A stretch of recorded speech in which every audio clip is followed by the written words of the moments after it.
7h10, Maya, ouvrons notre fenêtre sur l'étranger. Vous partez en Inde. Où nous attend notre correspondante Angélique Forget. Bonjour Angélique.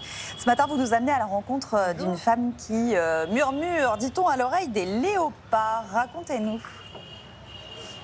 Et oui, et cette femme, elle est connue dans tout le sud de l'Inde par les défenseurs de l'environnement pour son travail de préservation des léopards, ou plutôt des bébés léopards. Vous allez voir, ils sont extrêmement mignons, elle en prend soin, comme s'il s'agissait de ses propres enfants. L'Inde compte environ 14 000 léopards et elle s'occupe de ceux qui sont blessés ou ont été abandonnés par leur mère. Regardez ce reportage, il est signé Jules Pilorge. La femme qui murmure à l'oreille des léopards. C'est le surnom que l'on donne à Savitri Amma. Ces deux-là sont âgés de 1 mois. J'essaie de leur faire boire du lait, mais ils ont du caractère, ce n'est pas facile. Depuis 25 ans, Savitri Amma travaille dans ce parc du sud de l'Inde. Elle accueille des bébés léopards de 1 mois à 1 an qui ont été abandonnés par leur mère en pleine nature. Je commence toujours ma journée par nourrir les plus petits. Je dois faire attention à ne pas couper de trop gros morceaux pour que les léopards ne s'étouffent pas. Leur sécurité, c'est ma responsabilité. Alors je fais très attention. Un repas pour ces fauves que cette femme a appris à dompter avec les années. Allez, on va sortir les léopards.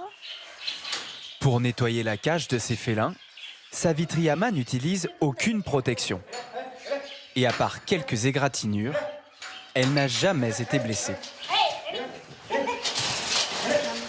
Ils ne me font pas peur. Parfois, ils me griffent et ils me mordent, mais pour moi, ils sont comme mes propres enfants.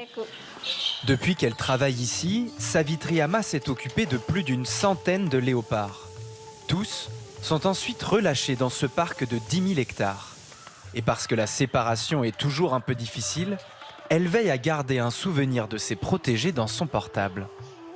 Regardez, c'est la première photo de moi quand j'ai commencé à travailler ici. Je ne veux pas arrêter ce travail. Même s'il peut me coûter la vie, je continuerai toujours à prendre soin de ces animaux.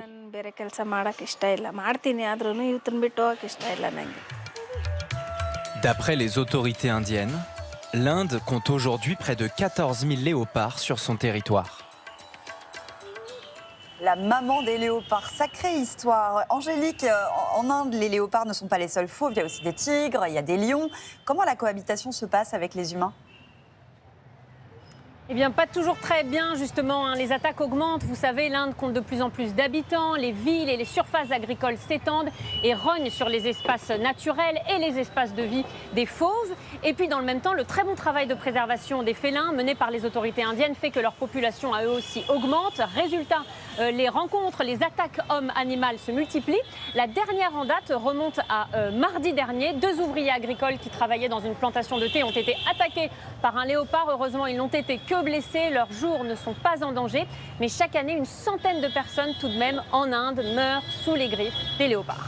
Merci beaucoup Angélique. Angélique Forget au cœur de New Delhi. On a un peu voyagé grâce à vous ce matin.